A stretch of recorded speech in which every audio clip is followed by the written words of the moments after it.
Allez, on va attaquer donc bien sûr la faction Axiom et on va commencer par les héros. Et le premier héros qui nous voit, c'est celui que vous avez d'ailleurs à l'image que vous aviez à côté de moi il y a quelques instants, c'est Syrah et Hauteball. Donc c'est un héros excellent. On vous indique que vous pouvez avoir avec le héros, vous pouvez avoir jusqu'à 2 en réserve et 2 en repère. Ce qui veut aussi sous-entendre que probablement il y aura des héros avec des cartes, ou en tout cas des répartitions de cartes différentes plus tard. Alors lui, qu'est-ce qu'il fait comme effet? Il fait lorsque vous jouez un permanent, donc là, notamment un repère fait partie des permanents, avec un coût de 3 ou plus, vous pouvez l'engager pour créer un rejeton Scarabot de dans l'expédition que vous voulez. Donc voilà, donc c'est assez, voilà, vous allez le voir, les permanents, vous n'allez pas en jouer des kilos, donc on va dire que, à mon sens, c'est un héros qui est moyen au jour d'aujourd'hui. Deuxième héros que vous pouvez avoir, c'est Trest et Rossum, donc lui qui fait que lorsqu'une carte quitte votre réserve pendant l'après-midi, c'est-à-dire pendant la phase d'action, entre guillemets, si j'ai au moins 5 compteurs ferraille, je gagne un compteur ferraille. Et si j'ai au moins 5 compteurs ferraille, je peux l'engager pour piocher une carte, puis mettez une carte de votre main en réserve. Ça peut être pas mal, c'est un moteur de pioche, un moteur pour mettre en réserve, d'avoir des effets supplémentaires. Donc c'est plutôt sympathique, à voir si dans le jeu c'est utile, parce qu'avoir 5 compteurs, donc au moins faire 5 tours, puisque vous démarrez à 0 compteur ferraille au départ. Donc ça veut dire au moins 5 tours, puis piocher une carte et mettre une carte en réserve, est-ce que c'est vraiment intéressant? À voir, on verra ça ensuite avec les cartes. Et le troisième héros, qui à mon sens c'est le meilleur héros Axiom à, à date, hein, sur cette première édition du jeu, c'est Subash et Marmot. Et lui, il fait qu'à midi, c'est-à-dire qu'au début, juste avant que les joueurs commencent à faire leurs actions, vous pouvez payer 1 et vous pouvez mettre une carte en réserve de votre main, bien sûr, pour créer un jeton robot 2-2-2 Scarbot. On rappelle aussi que les 2-2-2, c'est pour les différentes valeurs de terrain pour pouvoir faire avancer vos expéditions. Voilà pour les héros. Donc vous voyez, vous avez en version classique, en version, on va dire rare, et vous aviez la version foil qui correspondait aux versions entre guillemets presque uniques du jeu. Ensuite, je vais retourner cette fois-ci. Hop, on va enlever héros et on va mettre les permanents. Hop là. Et je vais enlever les héros. Alors attendez. Hop. Action, Axiom. Et je vais reprendre le filtre. Donc je disais. Et les permanents, c'est aussi les personnages, etc. Donc ce que j'ai dit tout à l'heure n'était pas tout à fait vrai. On enchaîne. Alors, avec un permanent, un repère qui coûte 3 et qui fait que quand vous le posez en jeu, alors vous avez l'icône de la flèche qui dit que quand c'est joué aussi bien de la main ou que ça vienne de la réserve, vous avez l'effet qui entre en jeu. Alors lui, il est 3-3 et à midi, donc quand il est avant que les joueurs commencent à faire leurs actions, c'est un compteur Kellon pour créer un jeton de 2 en sachant qu'il démarre avec 3, donc c'est plutôt sympathique. Maintenant, c'est que 3 tours. Maintenant, le jeu, quand vous allez le voir en général, on va dire maximum 8-9 tours, la partie est terminée. Généralement, je dis bien, voilà, de ce que j'ai pu voir. Donc, avoir l'intérêt, mais rajouter pour un 1-2-2, c'est peut toujours être pratique, ça peut être le supplément. Et les bords noirs vous indiquent que c'est la version commune de la carte. Alors, je vais regarder si je peux vous trouver tout de suite la version rare, qui va juste à côté d'ailleurs. Bon, vous voyez qu'elle est, du coup, elle coûte un peu moins cher, alors qu'elle coûtait 3 en version commune, elle coûte 2, et elle a toujours 3 compteurs, et elle fait toujours la même chose pour le reste. Voilà, et la version unique, ben, c'est des uniques, donc ça, à voir ce que vous avez. Ensuite, on a un deuxième repère, qui est le recycleur Axiom, il est 4-4, enfin il coûte 4-4. Alors le premier symbole, je explique aussi quand même pour être clair, le premier symbole c'est quand ça vient de la main, et l'autre c'est quand ça vient de la réserve. Et à midi, ravitailler, ça indique ce que ça fait, c'est vous mettez la première carte de votre deck en réserve. Face visible, bien entendu. Et en version rare, vous ravitaillez directement quand vous jouez, mais en plus à midi, il faut ravitailler. Donc en gros, concrètement, vous pouvez ravitailler jusqu'à 2 fois. Et donc remplir votre réserve grâce au ravitailleur Axiom. La première, c'est uniquement lorsque vous venez en jeu, et à midi, c'est à partir le repère reste en jeu, donc contrairement aux autres cartes, ne vont pas ni en réserve ni en défausse, sauf s'il y a un effet de carte de votre adversaire ou de vous-même. Donc ça reste en jeu, donc ça veut dire qu'à chaque midi, donc à chaque début de tour, on va dire, vous pouvez ravitailler, donc vous mettrez la 4, donc c'est quand même assez c'est fort, surtout vous avez pu voir qu'il y a pas mal d'effets, notamment avec le héros qui fait que lorsque ça a fait de la réserve, vous pouvez mettre un scarabot. Bon bah voilà, avec ça, avec le recycleur Axum, vous avez de quoi faire. On continue avec les repères. Je regarde s'il y a quelqu'un. Donc n'hésitez pas à intervenir bien sûr quand vous arrivez dans le chat. Repère suivant en version commune 1-1, cylindre de Kellon. Vous pouvez l'engager pour gagner 2 compteurs Kellon, et sinon vous pouvez l'engager pour dépenser un des Kellon pour que le prochain personnage que vous jouez ce tour gagne un boost. C'est assez fort, c'est plutôt même très très fort, même s'il faut 2 tours pour comprendre toute la puissance de l'effet, puis un tour pour mettre les compteurs, un tour pour faire l'effet, mais ça reste très bon. Et en version rare, et bien c'est encore plus fort, puisque quand vous le mettez en jeu, vous mettez directement déjà un boost sur un personnage, et ensuite ça reste la même chose. Et là, c'est un personnage ciblé qui gagne un boost, donc c'est plutôt très très bon. Autre repère, là encore, pour 3, le générateur Kellonic, qui fait que pour 2, vous piochez une carte. Donc c'est un moteur de pioche pour 3. Est-ce que vous allez vouloir avoir 3, dépenser 3 pour piocher une carte? 3, enfin déjà le poser, ensuite 2 pour piocher une carte, ça peut valoir le coup, à condition d'avoir plutôt des cartes à bas coût, puisque vous allez voir, la gestion des ressources est très très importante dans le jeu. Et en version rare, ça passe à 4. Mais là, ça ne coûte que 1 pour piocher une carte, donc c'est largement plus intéressant. Maintenant, au tour 4, donc c'est-à-dire tour 2, puisque vous démarrez à 3, plus une ressource au deuxième tour, ça peut faire la différence. C'est plutôt très très bon, à mon sens, là aussi. On continue avec les repères. Alors, je vais regarder s'il y a des gens qui n'hésitez pas à intervenir, encore une fois. Hop. Ensuite, on a le brouilleur blindé en version commune pour 2-2, qui, quand vous le mettez en jeu, que ça vienne de la main ou du truc. Bon, après, c'est un repère, donc il y a peu de chances que ça aille dans la réserve, sauf si vous avez, comme vous avez pu voir, des effets de cartes qui le mettent en réserve, c'est vous saboter. Alors, saboter, c'est très fort, c'est vous défausser une carte d'une réserve. Donc ça peut être chez vous, comme ça peut être chez l'autre. En général, vous allez souvent le faire, les joueurs vont souvent le faire chez l'adversaire pour éviter qu'il y ait une carte à valeur récursive ou à des effets intéressants d'entrée en jeu ne puisse avoir effet. Et en version rare, eh bien, elle a saboté, mais en plus, quand vous quittez les repères, elle sabote. Donc voilà, ça veut dire en gros, ça vous permet de. Vous la mettez en jeu, vous sabotez, elle vient en version repère, et puis ensuite, vous remettez un autre repère pour lui enlever, et boum, vous sabotez un personnage adverse, un autre, un autre truc, comme vous voulez. On continue, on enchaîne avec notre repère là aussi. Alors, vous voyez, on fait tous les repères d'un coup, hein, mais c'est bien. Alors, on y va. On la fonderie Bastion Axiom, toujours donc 3-3. Et vous pouvez en engager, vous enclenchez les déclencheurs avec la carte engagée. Ça veut dire que c'est les effets de cartes qui ont des effets quand ça arrive de la réserve. Prochain personnage que vous jouez de votre main ce tour. C'est-à-dire que vous jouez un personnage de la main qui a un effet d'entrée en jeu quand il est en réserve. Ben là, vous le mettez en jeu, ben, il a cet effet qui en plus se déclenche lorsque vous le faites. Donc ça peut être là aussi très très fort. On va voir après les personnages. Il y a de quoi faire des trucs sympas. Et en version rare, il coûte 1 de plus en ressources. Mais lorsqu'il entre en jeu, bah, déjà il pioche une carte. Et ensuite, après, il y a l'effet qu'on a vu tout à l'heure. Donc voilà, donc je vous dis pas, alors ça, encore une fois, il y a la version commune, la version rare. On voit que les rares sont plus intéressantes. Rappelez-vous que dans un deck à 39 cartes, vous ne pouvez en mettre que 15. Donc il faut vraiment choisir ce que vous voulez mettre pour vraiment optimiser votre deck. Et voilà. Et en sachant que vous ne pouvez avoir que 3 cartes du même nom. Donc si vous avez 3 communes, vous ne pourrez pas mettre de rare, vous ne pourrez pas mettre d'unique avec le nom concerné. Donc il faut faire aussi attention à ça. On a encore 2, 3. Ouais, on a encore 3 cartes. Alors je regarde juste un truc, si on n'a pas les mêmes, si on a les mêmes.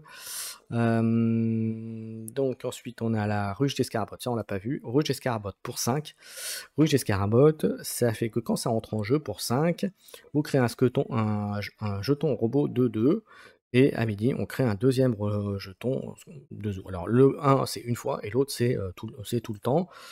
Et ensuite en version rare, donc pour 1 de plus, on fait la même chose, mais en plus, lorsqu'un robot rejoint, un Scarabot rejoint votre expédition, il gagne un boost. Donc ça peut être très fort et vous allez voir des robots, c'est pas ce qui manque dans la faction, donc il y a moyen de faire des trucs très intéressants. On continue, toc toc toc, on a vu la version Havre Bastion. Je crois qu'on l'avait vu. Alors le Havre, est-ce qu'on l'avait vu le Havre? Parce que du coup, comme ils remettent un petit peu, que je vous dise pas qu'on le refasse pas. Non, le Havre, on l'avait pas vu. Alors, en version rare uniquement, ravitaillé pour 2, et en plus les personnages qui, gagnent en plus, quand ça sort de la réserve, ça gagne un boost, donc c'est plutôt très fort aussi.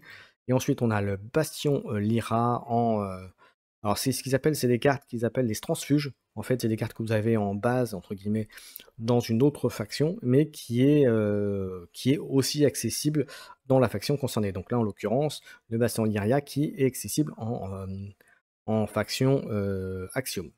Le symbole, vous l'avez ici, c'est l'espèce de petite roue crantée pour la faction. Alors lui, il ravitaille, et si vous deviez ravitailler à la place, vous pouvez révéler les 2 premières cartes de votre deck. Mettez-en une en réserve et défaussez l'autre, ce qui est plutôt pas mal. Ensuite, le hub des Scarabottes, on l'avait vu, on l'avait vu. Et voilà, je crois qu'on a fait le tour pour les permanents. On va aller voir maintenant les personnages. Et ensuite, on fera les caractères. Alors, les personnages. Là encore, vous allez voir, c'est pareil, on a les versions communes, ensuite on a les versions rares, et puis bien sûr les uniques, comme je dis, c'est des uniques, donc ça, il faut l'avoir trouvé. Donc ça, c'est encore autre chose, c'est un autre débat. Alors, l'élémentaire de Kellon en personnage, il coûte 2, il est 1, 3, 3, et la carte de la petite main pour vous indiquer que l'effet ne s'applique que lorsque ça arrive de la main. Vous mettez une carte de votre main en réserve, ça peut être pas mal avec tous les effets que vous avez pu voir déjà avec les permanents. Ensuite, personnages. Alors les personnages ne sont pas des permanents, voilà, hein, bien qu'on soit clair, parce que j'ai peut-être dit une erreur tout à l'heure, donc ma langue a fourché, comme on dit. Et en version rare, il a la même chose, mais vous pouvez mettre une carte de votre main en réserve, ce n'est pas une obligation. Voilà, tandis que de l'autre, vous êtes obligé de le faire. Voilà.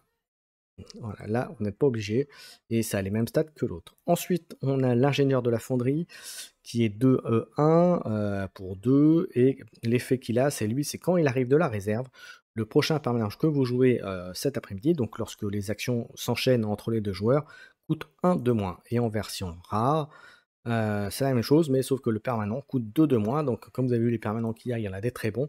Si vous avez un deck basé là-dessus, ça peut être intéressant.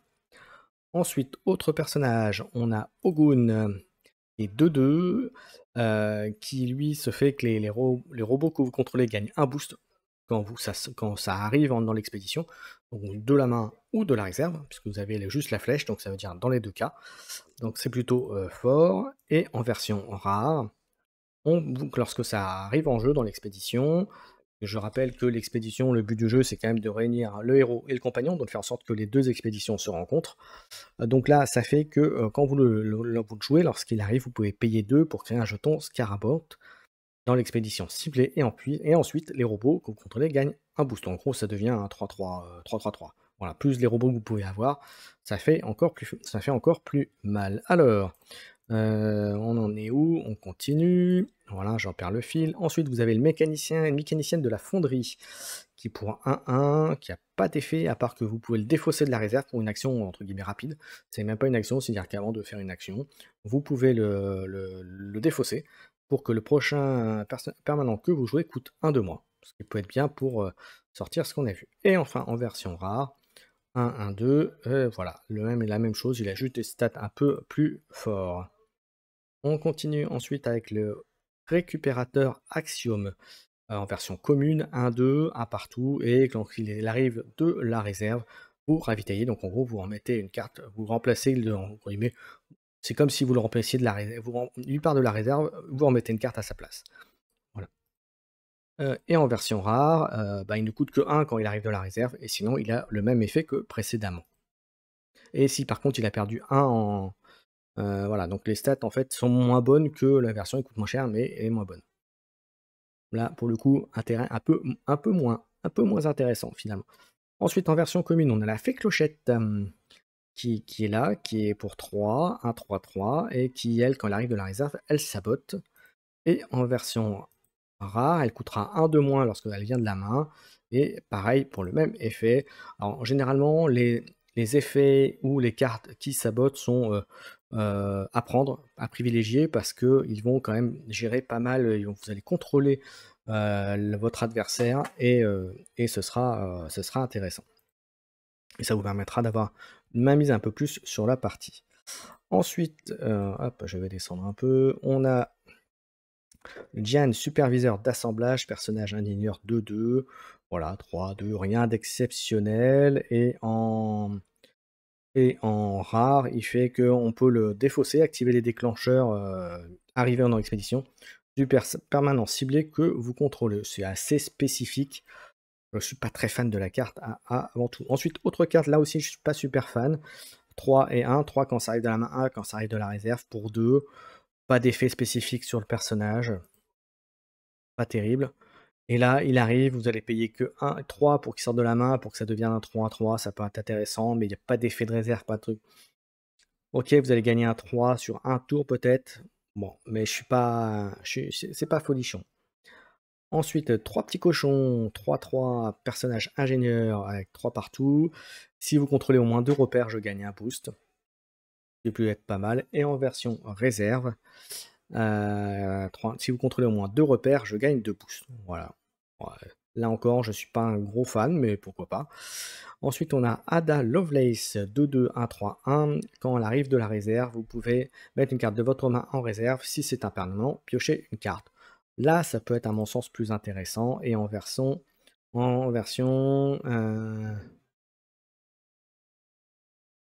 voilà, je vois pas l'intérêt. Ah oui, là, c'est la première, c'était uniquement les permanents. Là, c'est n'importe quelle carte, vous la mettez en réserve, vous piochez une carte. Donc ça peut être sympathique. Elle perd un tout petit peu en montagne, mais bon, l'intérêt est quand même assez est plus intéressant. Pour le même coup, on va dire. Ensuite, on a Coppelia.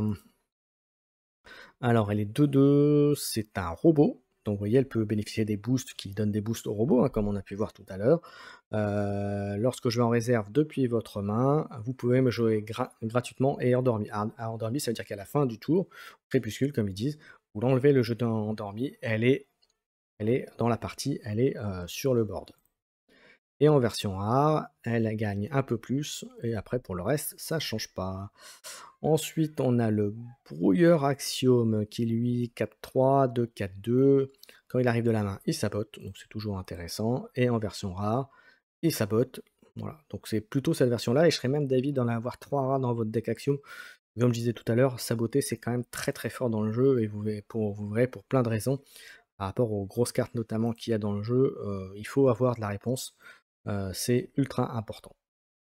Ensuite, on a Armurière de la Fonderie.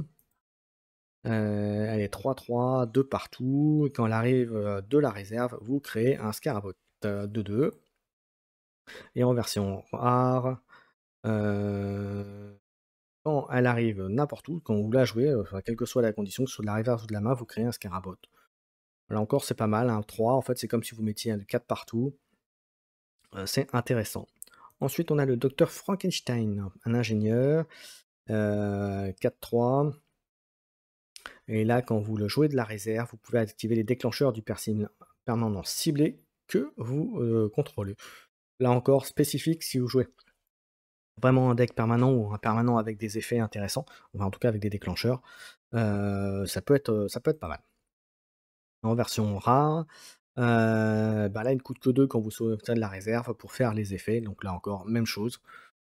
C'est plutôt très bon. Ensuite, on a Athéna qui est 5-3, 3-4-4, et quand elle arrive de la réserve, si vous contrôlez au moins 2 repères, je perds Fugace.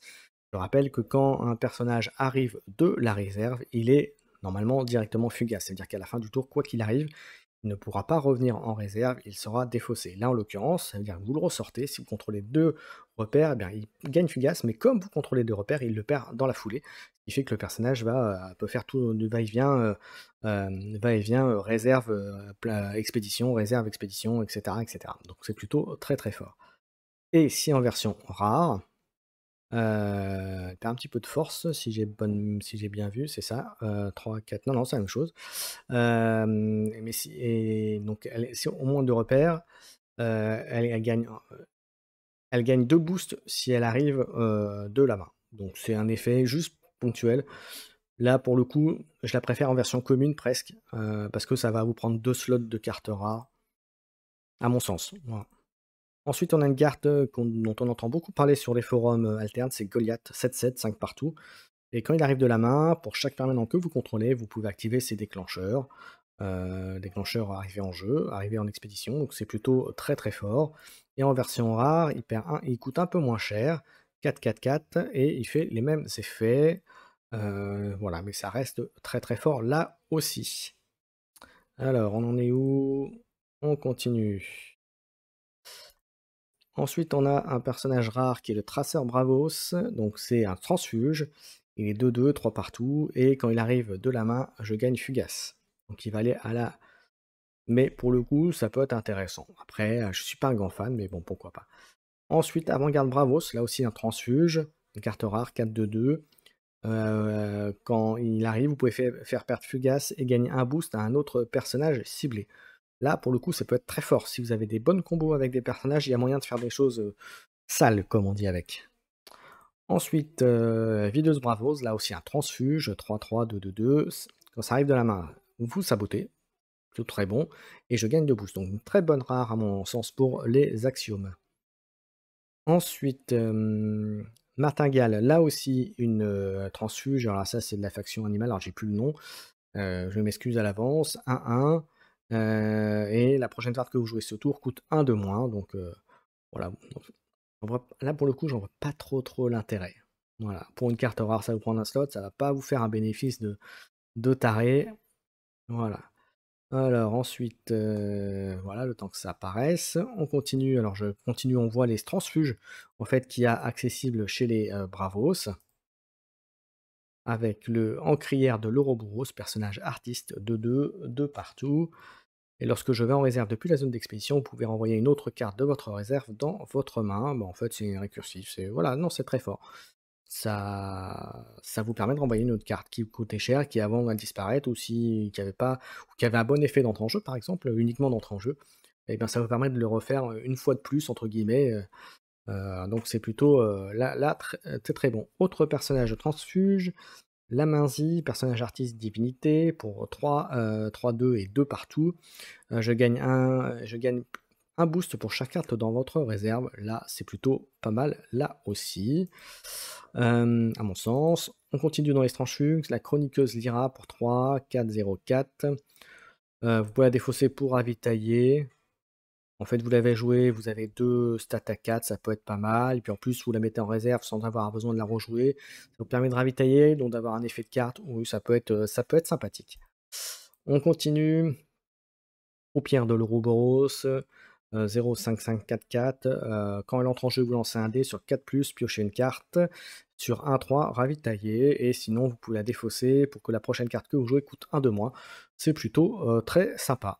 Alors, c'est les Lyra, si je vais peut-être dire une bêtise, qui joue beaucoup sur la chance sur les lancers de dés. Mais c'est bon aussi. On continue dans les transfuges avec Amalé, Paria, Asgarty, personnage érudit 5-5, 5 partout. Quand il arrive dans l'expédition, vous pouvez défausser une carte de votre réserve pour piocher une carte. Ça peut être sympathique si vous avez une carte en réserve que vous savez que vous n'allez pas utiliser, ou qu'il n'y a pas d'utilité dans l'instance. Ça peut vous permettre de rechercher quelque chose qui aura une utilité plus intéressante. Donc, pourquoi pas.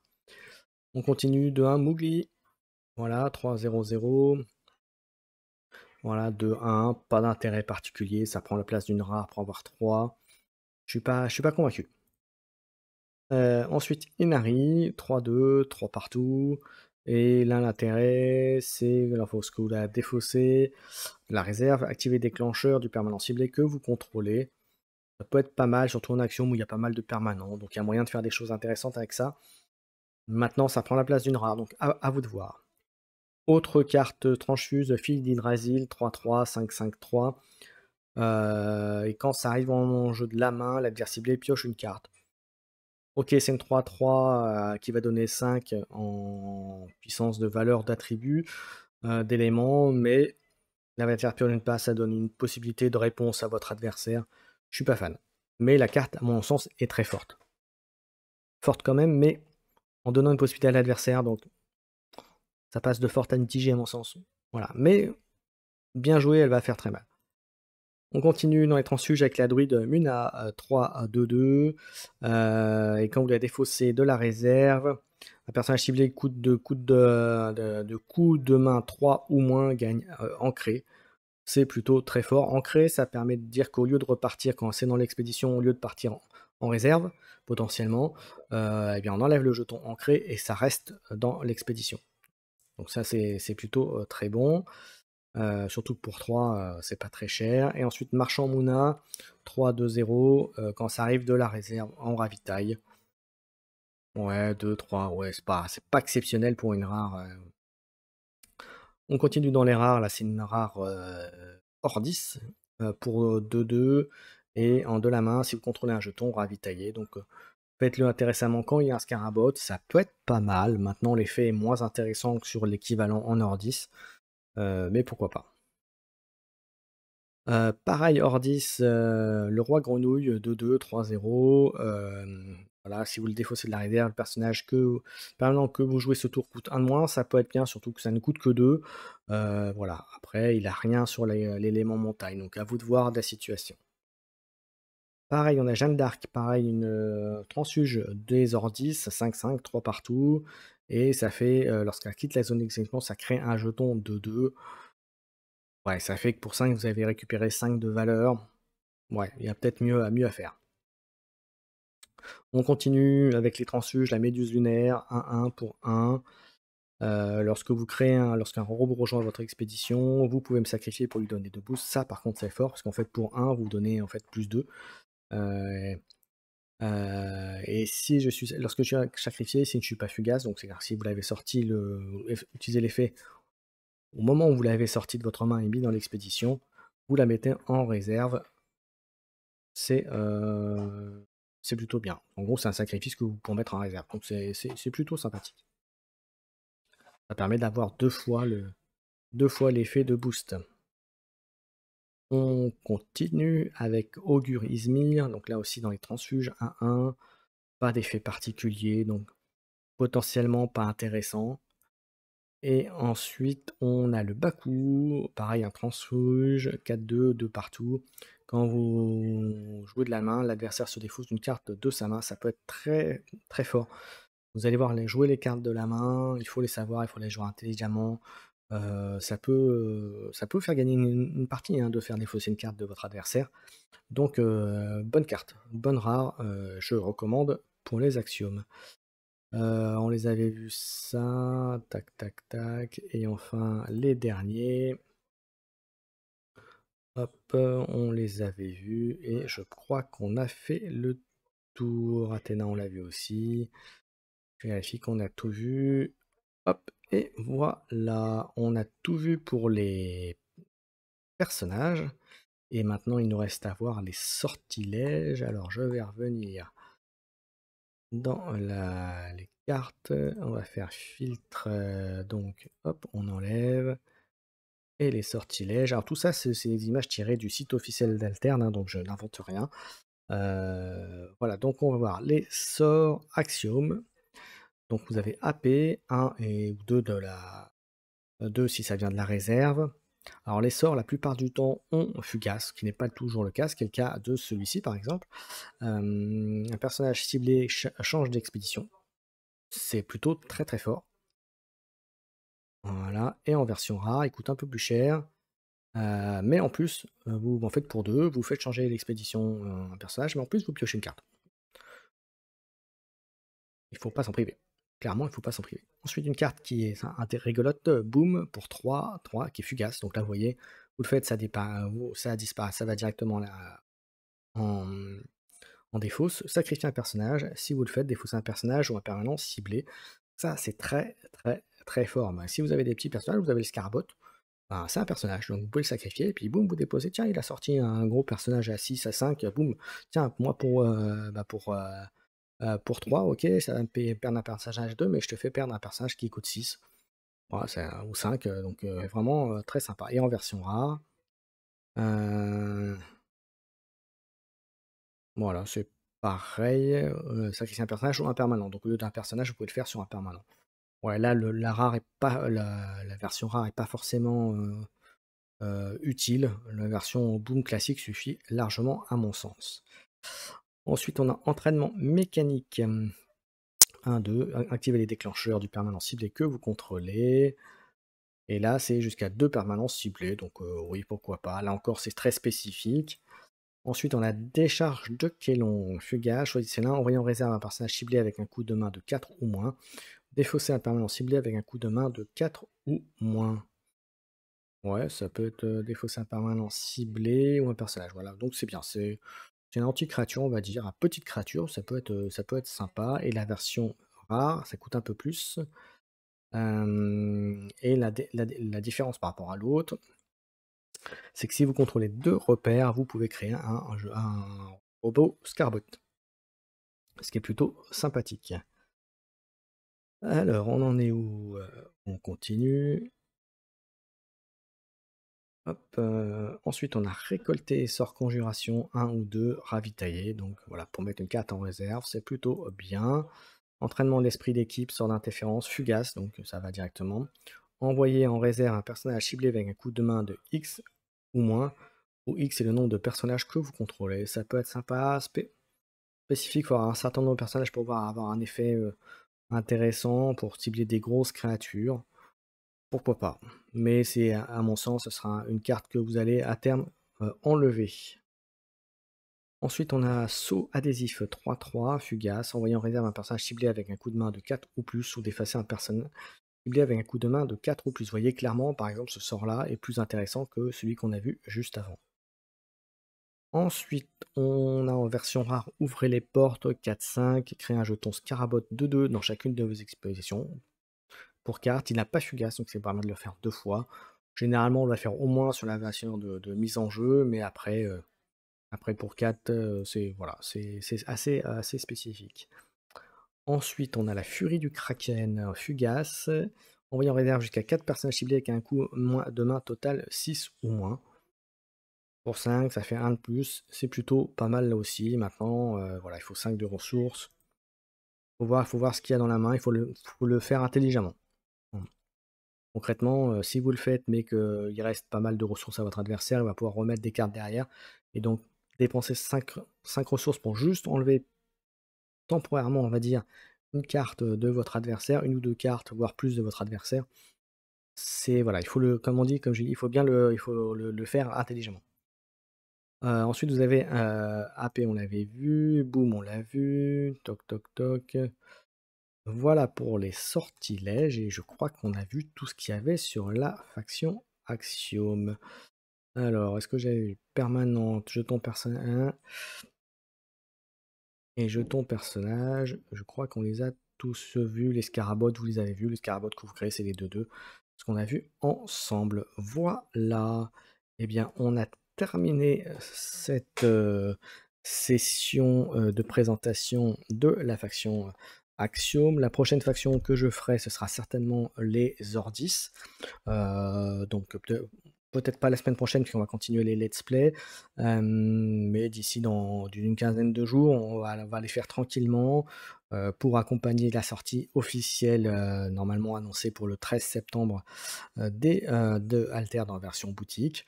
Et on fera ça dans la continuité. Et puis j'espère pouvoir vous faire des parties en live ou en remote, donc en webcam, avec des personnes. Donc si vous avez envie de faire des parties, n'hésitez pas à me le dire et on fera ça tranquillement. Voilà, j'en ai terminé. Je vous souhaite à tous une bonne soirée.